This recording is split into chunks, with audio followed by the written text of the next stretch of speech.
Hola a todos. En este video vamos a presentar el modelado de transporte de movimiento en una película descendente en estado estacionario y región laminar. Para ello nos basamos en el libro Fenómenos de transporte de Byron Beard. Primero veamos el sistema. Tenemos un bioreactor en el cual estamos produciendo biomasa de macroalgas que necesitamos separar. Para ello tenemos un sistema de desagüe que consta de una tubería y una válvula con la cual podemos moderar el flujo. Una vez que pasan por la tubería, el medio de cultivo con las macroalgas pasan a un sistema de sedimentación, en el cual tiene que haber un flujo pequeño para que nosotros podamos separar las macroalgas y posteriormente recuperar el medio de cultivo. Para ello nosotros necesitamos conocer el flujo. Por las características del sistema, no hay un lugar en el cual nosotros podamos recuperar el líquido por unidad de tiempo para saber qué flujo estamos desalojando de nuestro bioreactor. El bioreactor está sellado, entonces tampoco sería una estrategia el poder medir cuánto tiempo tardamos en descargarlo. Además, para estar garantizando que podemos recuperar las macroalgas, nosotros debemos de estar midiendo el flujo constantemente. Lo único que tenemos es esta rampa donde se va a recuperar el medio de cultivo, la cual tiene una altura de película de, de cierta capacidad dependiendo del flujo que nosotros estemos manejando. Entonces podríamos medirlo ahí. Este sistema pues es cuadrado, es cúbico, en el cual aquí podemos ver una ampliación que vemos en negro, lo que sería la superficie del sólido por donde va a pasar el fluido, y en azul la capa de fluido. Aquí la podemos ver un poquito más grande. Bueno, lo primero que nosotros necesitamos hacer es ver las medidas o acotar nuestro sistema. Como no tenemos las medidas claras y este sistema puede ser tan pequeño de forma experimental o tan grande ya a nivel industrial, nos conviene nosotros hacer una nomenclatura por medio de letras y símbolos que nos permita poder acotar nuestro sistema. También es interesante poner de una vez cuáles son las interfaces de nuestro sistema, o sea, dónde está el sólido, dónde está el líquido, y denotar que está pasando por encima aire. No hay otro sólido encima. Después podemos poner un eje de referencias. Este eje de referencias tiene que ser alusivo a la figura que nosotros estamos representando. Como esto es un cubo, lo que nos conviene es poner un eje de referencias rectangular. Denotamos hacia dónde va el flujo o la velocidad y en términos de qué dirección está tomando, en este caso BZ. Posteriormente tomamos un pequeño elemento diferencial de volumen. Esto es un elemento con dimensiones infinitesimales con el cual vamos a analizar el fenómeno. Para ello, bueno, lo estamos aquí sacando de nuestro sistema y le estamos haciendo sus acotaciones, las cuales, como pueden ver, son en términos infinitesimales. Ahora vamos a analizarlo. Para ello nosotros tenemos que crear dos tipos de balance de cantidad de movimiento, que sería el convectivo y el molecular, los cuales deben obedecer la ley de preservación de la energía, o sea, entradas menos salida más producción igual a acumulación. En un instante nosotros estamos dibujando para dónde se dirige el flujo de velocidad que estamos nosotros evaluando en dirección Z. Podemos ver que en una cara de nuestro elemento diferencial de volumen pasa un flujo evaluado en Z y va a salir otro evaluado en Z más el incremento de Z, en este caso delta Z. Hacemos nuestro balance convectivo tomando en cuenta el área de transporte. Por lo tanto, esa área sería delta X por delta Y. Tenemos ya la entrada de flujo de momentum, tenemos la salida evaluada en Z más delta Z y tenemos que considerar que el sistema esté inclinado, por lo cual sí hay una producción de movimiento, el cual va a ser generado por la gravedad. Entonces podemos añadir esta producción de momentum tomando en cuenta las características de nuestro fluido, o sea, su densidad, el volumen de nuestro elemento diferencial de volumen y la inclinación que tiene con respecto a la gravedad. En este caso, como es un estado estacionario, no hay acumulación de movimiento, por lo tanto, la acumulación es cero. Ahora vamos al balance molecular. Para ello debemos tomar en cuenta las fuerzas que están ejerciéndose sobre nuestro elemento diferencial de volumen. En este caso sería la tensión superficial o tau, los esfuerzos cortantes, los cuales son mayores en la superficie del sólido y son menores al momento de que el líquido tiene contacto con el gas. Por lo tanto, tienen esa dirección. Hacemos nuestro balance y de la misma forma estamos denotando el área por donde se genera el transporte. Tenemos nuestras entradas, salidas. En esto no hay una producción de movimiento molecular y la acumulación es cero. De nuevo les repito porque es un estado estacionario. Al final lo que tenemos que hacer nosotros es sumar ambos balances. Como el flujo de entrada y de salida es el mismo, podemos decir que esta parte del sistema convectivo se autoanula. Por lo tanto, nuestro balance general de cantidad de movimiento está en términos de los esfuerzos cortantes y de la producción de movimiento que genera la gravedad.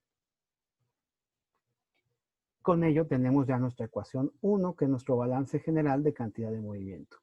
Esta ecuación la vamos a dividir entre las constantes del elemento diferencial de volumen, que en este caso son delta X, delta Y y delta Z. Posteriormente, tendríamos ya esta ecuación, la ecuación 2, que vamos a evaluar su límite cuando delta X tiende a 0.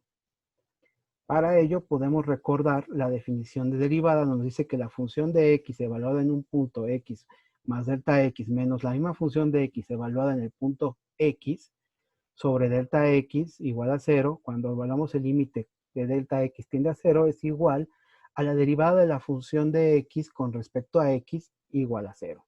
Como pueden ver, este teorema es análogo a la ecuación que nosotros tenemos.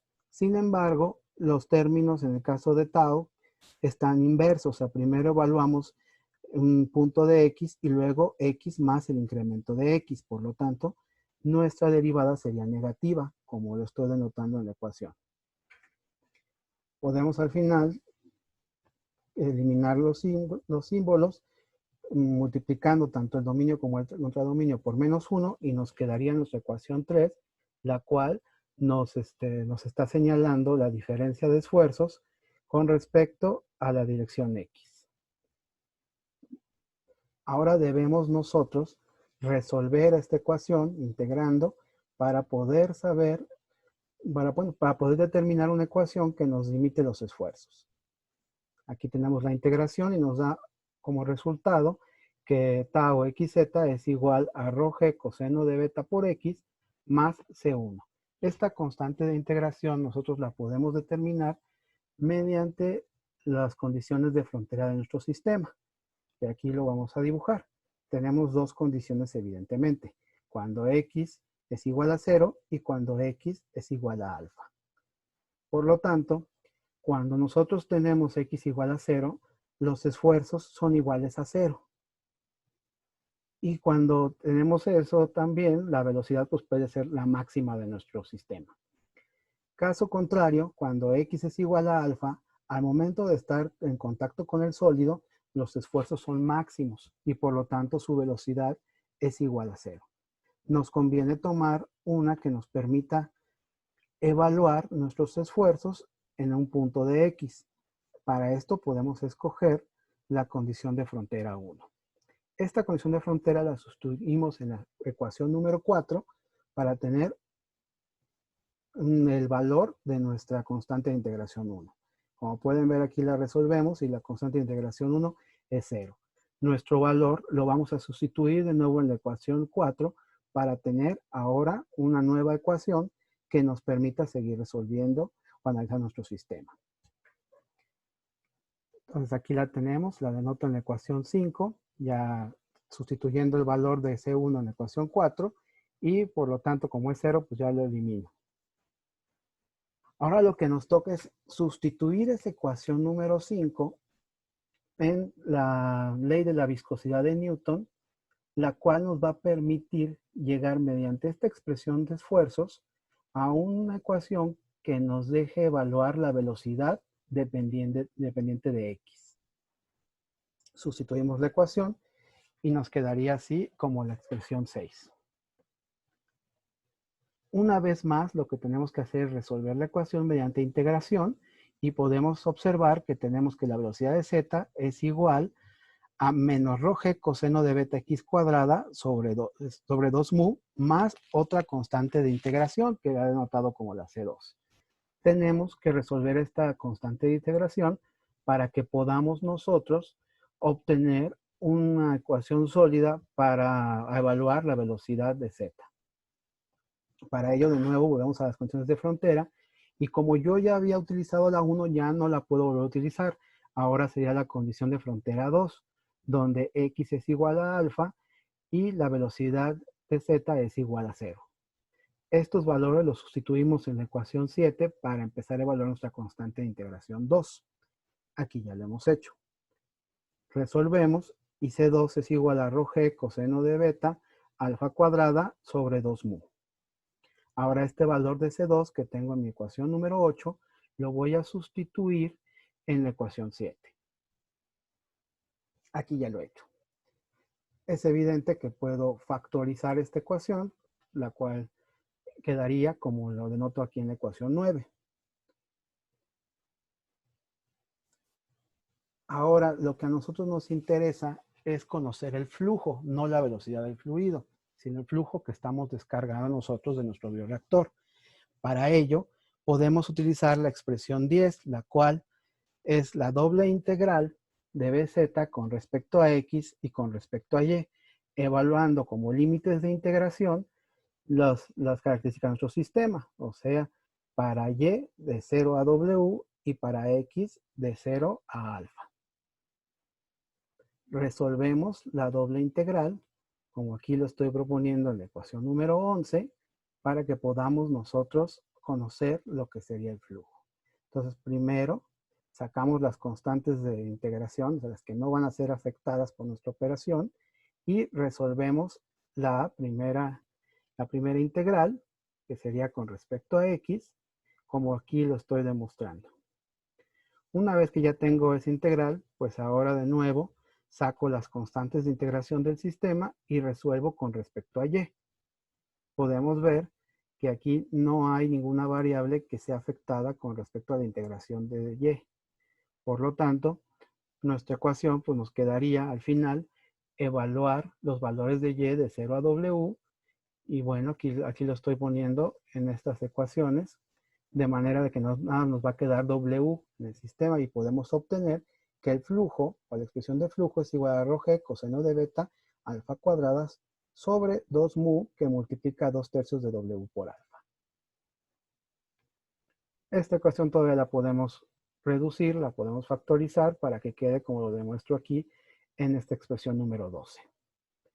Bueno, ahora con esta expresión nosotros somos capaces de evaluar el flujo con respecto a la altura de la película de fluido que está pasando por la rampa y necesitamos tomar en cuenta dos cosas también que tenemos que medir.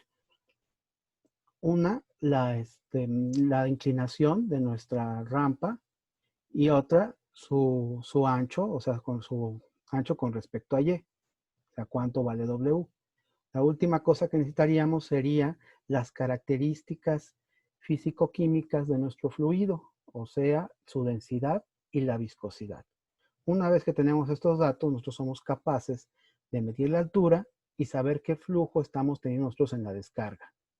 Y así, nosotros medir la recuperación de nuestras macroalgas y poder regular nuestros flujos según lo necesitemos con la válvula de desagüe. Bueno, pues muchas gracias. Esta es la explicación para este tipo de sistema. Espero que les sirva de mucho. Hasta luego.